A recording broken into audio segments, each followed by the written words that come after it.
नया IBN 7 हौसला है। नमस्कार, मैं हूं पायल भुयन और मेरे साथ है हिमानी नथानी। स्वागत है आपका हमारे खास बुलेटिन सारा देश 100 खबरों में। और जैसा कि पायल आपको बताई चुकी है कि 100 खबर यानी कि फटाफट खबरों के सफर को हम लेकर आते हैं सुबह 8 बजते के साथ ही। तो आइए जल्दी से एक नजर डालें फटाफट खबरों के सफर पर। श्रीनगर में बाढ़ का खतरा फिलहाल कम होता नजर आ रहा है। इस बीच बडगाम में 2 मकान गिरने की घटना के बाद 20 लोग लापता हो गए हैं। पुंछ के जिला मुख्यालय से संपर्क टूटने की वजह से 2 लाख लोग अलग थलग पड़ गए हैं। तो वहीं प्रशासन ने फंसे लोगों को निकालने की कोशिशें शुरू कर दी है। लगातार बारिश की वजह से भूस्खलन भी हुआ है। इसके चलते तकरीबन 300 किलोमीटर का श्रीनगर जम्मू नेशनल हाईवे लगातार तीसरे दिन भी बंद रहा। घाटी में आई बाढ़ में फंसे हजारों लोग तीसरे दिन भी प्रशासन की तरफ से राहत और मदद का इंतजार कर रहे हैं। पुलिस और प्रशासन इन लोगों को सुरक्षित जगहों पर पहुंचाने की कोशिश में है। भारी बारिश की वजह से राहत और बचाव के काम में दिक्कतें आई। लोगों के पास खाने का सामान और पीने का पानी भी धीरे धीरे अब खत्म होने की कगार पर है। बाढ़ के खतरे के बीच राहत की एक खबर है कि बीती रात बारिश नहीं होने से झेलम नदी का जो जल स्तर है वो फिलहाल घट गया है। राममुंशी में पानी का स्तर 20 फीट से गिरकर करीब 19 फीट तक पहुंच गया है। वहीं संगम इलाके में सुबह पानी का स्तर 23 फीट से गिरकर करीब 18 फीट तक पहुंच चुका है। वहीं बारिश न होने से दूसरी नदियों का जलस्तर भी गिरने की संभावना है।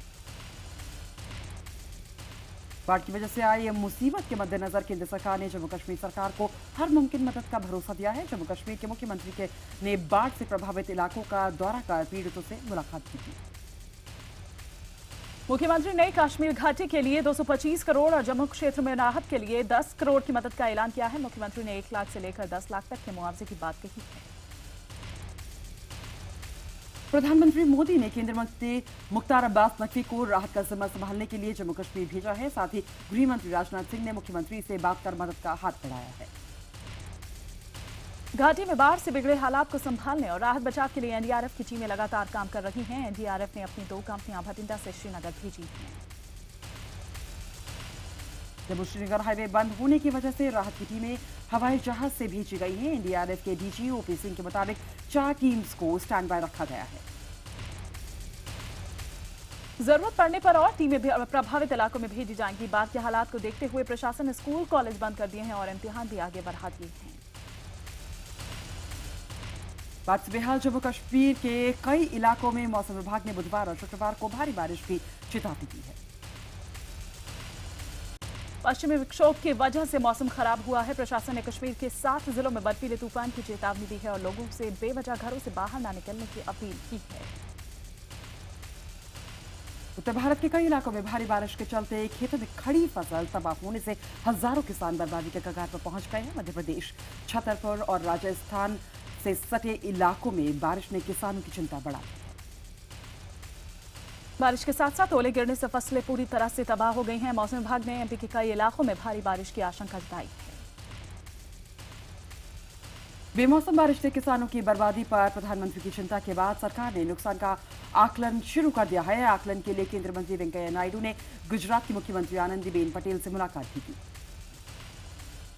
वेंकैया नायडू और गुजरात की मुख्यमंत्री की मुलाकात में तय किया गया कि जिन किसानों को 25% से ज्यादा का नुकसान हुआ है उन्हें सरकार मदद देगी। पंजाब के बठिंडा में तेज बारिश और आंधी से एक पेड़ टूटकर एसएसपी विजिलेंस की गाड़ी पर गिर गया। हादसे में उनकी सुरक्षाकर्मी की मौत हो गई। वहीं एसएसपी सुखदेव सिंह और उनके ड्राइवर भी घायल हो गए। महाराष्ट्र के जलगांव में फसलें बर्बाद होने के बाद कर्ज चुकाने में नाकाम 2 किसानों ने खुदकुशी कर ली। वहीं राजस्थान के कोटा में भी 2 किसानों ने खुदकुशी कर ली। आज खाद्य उपभोक्ता मामलों के मंत्री रामविलास पासवान की अगुवाई में केंद्रीय टीम चंडीगढ़ जाएगी। पासवान के नेतृत्व वाली ये टीम हरियाणा के बेमौसम बारिश से फसलों को हुए नुकसान का आकलन करेगी। पासवान की इस टीम में कृषि राज्य मंत्री संजीव बालियान भी होंगे। आपको बता दें कि पिछले हफ्ते कांग्रेस अध्यक्ष सोनिया गांधी ने हरियाणा का दौरा किया और किसानों से मुलाकात की थी। वेतन नहीं मिलने से परेशान दिल्ली के एमसीडी के कर्मचारियों का प्रदर्शन जारी है। आज भी उनका प्रदर्शन जारी रहेगा। संभावना है कि वो आज भी कूड़ा फेंककर अपना विरोध दर्ज करवाएंगे।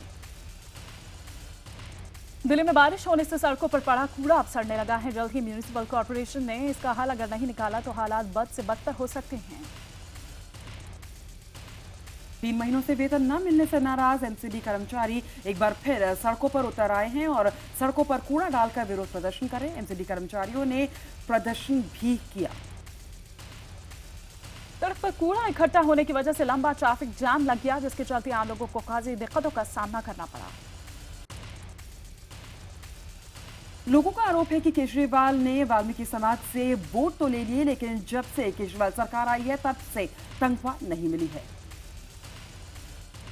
एमसीडी पूर्व के स्टैंडिंग कमेटी के चेयरमैन बीबी त्यागी ने यह कहा है कि कर्मचारियों का फरवरी तक का वेतन दिया जा चुका है, हो सकता है उनके अकाउंट में पहुंचा ना हो। इसके साथ ही कर्मचारियों से काम पर लौटने की अपील भी की गई। एमसीडी कर्मचारियों के सड़कों पर कूड़ा डालने से हो रही परेशानियों को देखते हुए आम आदमी पार्टी के विधायक ने सफाई अभियान चलाया। आम आदमी पार्टी के विधायक कपिल मिश्रा और मनोज कुमार कार्यकर्ताओं सहित सड़कों पर झाड़ू लगाने उतरे हैं। वहीं बीजेपी नेता महेश गिरी ने यह कहा है कि आम आदमी पार्टी नेताओं को स्टंट करने की बजाय अपनी सरकार पर सफाई कर्मचारियों को वेतन देने के लिए फंड जारी करने का दबाव बनाना चाहिए। एमसीडी के साथ पैसे के लेन देन पर मुख्यमंत्री अरविंद केजरीवाल ने पहली बार चुप्पी तोड़ते हुए बीजेपी पर राजनीति करने का आरोप लगाया है। केजरीवाल का कहना है कि यह मामला बीजेपी को सुलझाना होगा, इस मामले में राजनीति हो रही है। एमसीडी के वित्तीय संकट का असर नगर निगम के सबसे बड़े बाड़ा हिंदूराव अस्पताल पर भी दिखने लगा है। यहाँ के कर्मचारी, मेडिकल स्टाफ और डॉक्टर्स के मुताबिक उन्हें पिछले 3 महीने से वेतन नहीं मिला है। वेतन नहीं मिलने से कर्मचारी काफी परेशान है। अस्पताल के कुछ कर्मचारी हड़ताल पर है, जबकि डॉक्टर्स और पैरामेडिकल स्टाफ हड़ताल की धमकी दे रहे हैं। फिलहाल अस्पताल में मेडिकल सुविधा पर खासा असर नहीं पड़ा है। आम आदमी पार्टी के पूर्व विधायक राजेश गर्ग ने अगर बात करें तो अरविंद केजरीवाल पर सनसनीखेज आरोप लगाया है कि गर्ग के मुताबिक केजरीवाल ने पिछले चुनाव में बीजेपी के नाम पर खरीद फरोख्त के झूठे फोन करवाए थे। आपको बता दें कि दिल्ली के पिछले विधानसभा चुनाव के दौरान राजेश गर्ग ने कहा था कि एक बीजेपी के बड़े नेता ने फोन करके समर्थन देने की बात कही थी, लेकिन अब गर्ग का कहना है कि वो फोन केजरीवाल करवा रहे थे। सियासत से लंबी छुट्टी के बाद कांग्रेस उपाध्यक्ष राहुल गांधी 19 अप्रैल को रामलीला मैदान में होने वाली कांग्रेस की रैली में शामिल होंगे। राहुल गांधी की वापसी पर पूछे गए सवाल का जवाब देते वक्त दिग्विजय सिंह ने यह जानकारी दी। कांग्रेस महासचिव दिग्विजय सिंह ने कहा है कि भूमि अधिग्रहण के खिलाफ होने वाली रैली में सभी वरिष्ठ नेता होंगे और राहुल गांधी भी उसमें शामिल होंगे। बीजेपी ने चुटकी लेते हुए इस राहुल गांधी की कमबैक बताया। भूमि अधिग्रहण बिल पर सोनिया गांधी की चिट्ठी का केंद्रीय मंत्री नितिन गडकरी ने जवाब दिया है। गडकरी ने लिखा है कि मौजूदा सरकार ने यूपीए सरकार की ही नीतियों को लागू किया है, इसलिए भूमि अधिग्रहण बिल पर कांग्रेस को राजनीति नहीं करनी चाहिए। गडकरी ने एक बार फिर कांग्रेस को खुली बहस की चुनौती दी है। गडकरी ने भूमि अधिग्रहण बिल को किसानों के हित में बताया है। गडकरी को लिखी चिट्ठी में सोनिया गांधी ने भूमि अधिग्रहण बिल पर सवाल उठाए थे। आने वाले कुछ ही दिनों में जनता परिवार के विलय की घोषणा हो सकती है, जिसके मुखिया के रूप में मुलायम सिंह यादव को कमान दी जाएगी। पार्टी का नाम, चुनाव चिन्ह समेत तमाम मुद्दों पर परिवार के नेताओं के बीच सहमति बन चुकी है। विलय और नए पार्टी की घोषणा के लिए मुलायम अगले हफ्ते जनता परिवार के सभी दलों की बैठक बुलाएंगे। इससे पहले बीते शुक्रवार को मुलायम की अध्यक्षता में हुई बैठक में शरद यादव, नीतीश कुमार और लालू प्रसाद यादव ने विलय पर अपनी सहमति दे दी थी। राष्ट्रपति प्रणब मुखर्जी ने महान शिक्षाविद और काशी हिंदू विश्वविद्यालय के संस्थापक महामना मदन मोहन मालवीय को मरणोपरांत भारत रत्न से सम्मानित किया। राष्ट्रपति भवन में आयोजित समारोह में महामना की पौत्री ने इस सम्मान को ग्रहण किया और इस दौरान महामना का पूरा परिवार वहां पर मौजूद था। मोदी सरकार ने दिसंबर 2014 में पूर्व प्रधानमंत्री अटल बिहारी वाजपेयी और महामना पंडित मदन मोहन मालवीय को भारत रत्न देने की घोषणा की थी। राष्ट्रपति प्रणब मुखर्जी ने देश के गणमान्य लोगों को पद्म पुरस्कार से सम्मानित किया। बीजेपी के वरिष्ठ नेता लालकृष्ण आडवाणी समेत 9 लोगों को पद्म विभूषण सम्मान दिया गया। 20 लोगों को पद्म भूषण सम्मान दिया गया। इसमें माइक्रोसॉफ्ट के संस्थापक बिल गेट्स और उनकी पत्नी मेलिंडा गेट्स, पूर्व मुख्य चुनाव आयुक्त एन गोपाल स्वामी भी थे। 75 लोगों को पद्मश्री से सम्मानित किया गया है। इनमें Sanjay Leela Bhansali, badminton player PV Sindhu, साहित्यकार तारक मेहता और डॉक्टर तेजस पटेल शामिल हैं। डॉक्टर पटेल देश के जाने माने कार्डियोलॉजिस्ट हैं। पाकिस्तान को लेकर दिए गए बयान के बाद शिवसेना के मुखपत्र सामना में अभिनेता नसरुद्दीन शाह पर करारा वार किया गया है। सामने में लिखा गया है कि नसरुद्दीन के ऊपर पाकिस्तानियों ने काला जादू कर दिया है। सामना में नसीरुद्दीन शाह का दिमाग ठिकाने पर नहीं होने की बात भी कही गई है। दरअसल अपनी एक किताब की लॉन्च के पाकिस्तान जाकर लौटे नसीर ने यह कहा था कि उन्हें समझ नहीं आता कि हिंदुस्तानियों के मन में पाकिस्तान को लेकर इतनी नफरत क्यों है। बीजेपी से मुकाबला करने के लिए कांग्रेस ने हाईटेक तरीके से अपना मेंबरशिप अभियान शुरू कर दिया है। कांग्रेस अब मोबाइल ऐप के जरिए अपने सदस्य बनाए। पूर्व प्रधानमंत्री मनमोहन सिंह और उनकी पत्नी गुलशन कौर इस ऐप के जरिए सबसे पहले मेंबर बने। सदस्य बनने का अभियान 15 मई तक चलता रहेगा। यूपीपीसीएस पेपर लीक खुलासे के बाद मचे हड़कंप के बीच मुख्यमंत्री अखिलेश यादव ने आयोग और पुलिस अधिकारियों के साथ बैठक कर नाराजगी अपनी जाहिर की। सीने के दफ्तर में बुलाई गई इस बैठक में पेपर लीक होने को लेकर सख्त तेवर दिखाए। एसटीएफ ने प्रेस कॉन्फ्रेंस कर इस घटना में किसी भी सरकारी आदमी का हाथ होने से साफ इनकार किया। अब तक मास्टरमाइंड समेत 3 आरोपियों को गिरफ्तार कर लिया गया है। यूपीपीसीएस की रद्द हुई परीक्षा अब 10 मई को कराई जाएगी। आपको बता दें कि IB-7 ने सबसे पहले रविवार को दिखाया था कि परीक्षा से पहले ही यूपीपीसीएस के पेपर 5-5 लाख रुपए में बेचे जा रहे थे। यूपीपीसीएस का पेपर लीक होने के बाद परीक्षा रद्द होने से नाराज छात्रों ने लगातार दूसरे दिन जमकर प्रदर्शन किया, तोड़फोड़ की। छात्रों ने इलाहाबाद में उत्तर प्रदेश लोक सेवा आयोग के दफ्तर के बाहर प्रदर्शन किया। इलाहाबाद में प्रदर्शन के दौरान कुछ छात्रों ने एक बस में तोड़फोड़ कर उसे जलाने की कोशिश भी की। हालांकि बस में आग लगाने में छात्र सफल नहीं रहे। छात्रों का आरोप है कि पुलिस मामले में लिप्त बड़े अफसरों को बचाने की कोशिश कर रही है।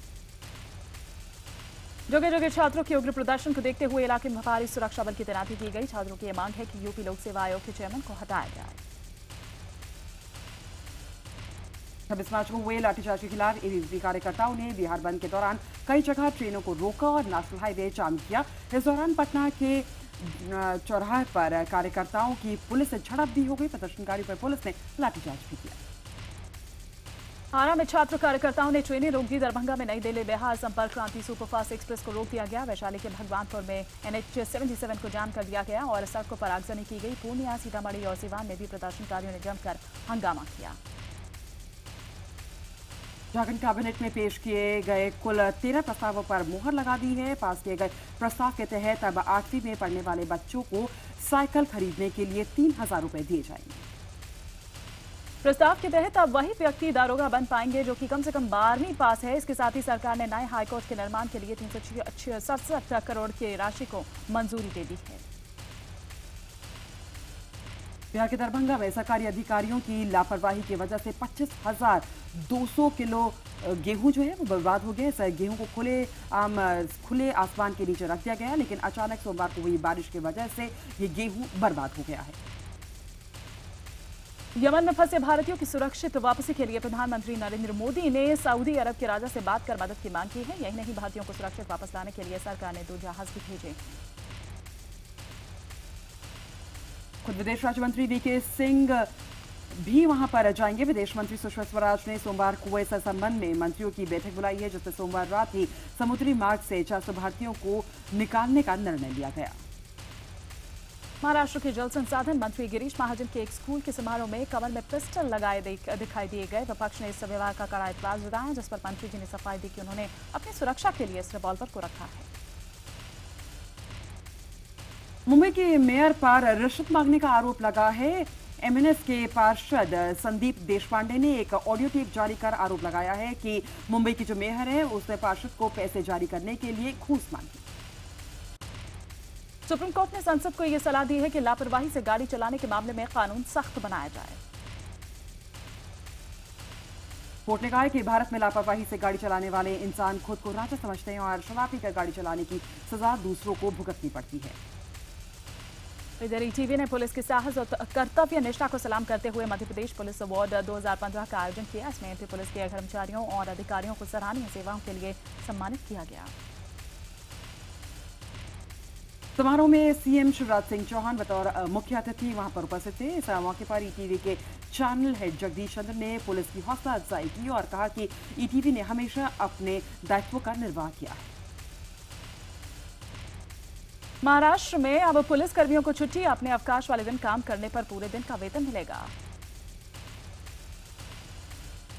इससे पहले पुलिस कर्मियों को अवकाश वाले दिन काम करने पर 68 रुपए प्रतिदिन के हिसाब से मिलते थे और अधिकारियों को 105 रुपए प्रतिदिन। एलपीजी सब्सिडी का फायदा उठाने के लिए अपने आधार नंबर को बैंक से जोड़ने का आज आखिरी दिन है।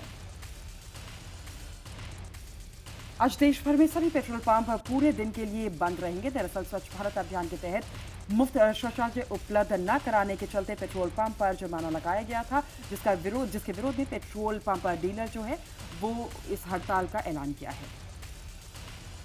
एयर इंडिया के 7 पायलट्स ने यह बताया है कि जर्मन विंग जैसा हादसा भारत में भी हो सकता है। इन्होंने इंडियन कमर्शियल पायलट एसोसिएशन को लिखी चिट्ठी में ये बातें कही। इसके बाद पायलट एसोसिएशन ने डीजीसीए को चिट्ठी लिखी तो डीजीसीए ने कारण बताओ नोटिस जारी कर दिया। चिट्ठी में एसोसिएशन ने डीजीसी से पूछा है कि एयर इंडिया के स्टाफ को 32 महीने से पूरा वेतन और भत्ता नहीं मिला, गिराने के लिए साजिश रचने का मुकदमा क्यों न चलाया जाए। 2002 के हिट एंड रन मामले में सलमान खान के ड्राइवर ने अदालत में बयान दिया है कि एक्सीडेंट के वक्त गाड़ी वो खुद चला रहा था। इससे पहले सलमान भी जज के सामने कह चुके हैं कि घटना के वक्त वो कार नहीं चला रहे थे। गृह मंत्री राजनाथ सिंह आज से पश्चिम बंगाल की 2 दिनों की यात्रा पर हैं। बताया जा रहा है कि मुख्यमंत्री ममता बनर्जी उनसे मुलाकात नहीं करेंगे।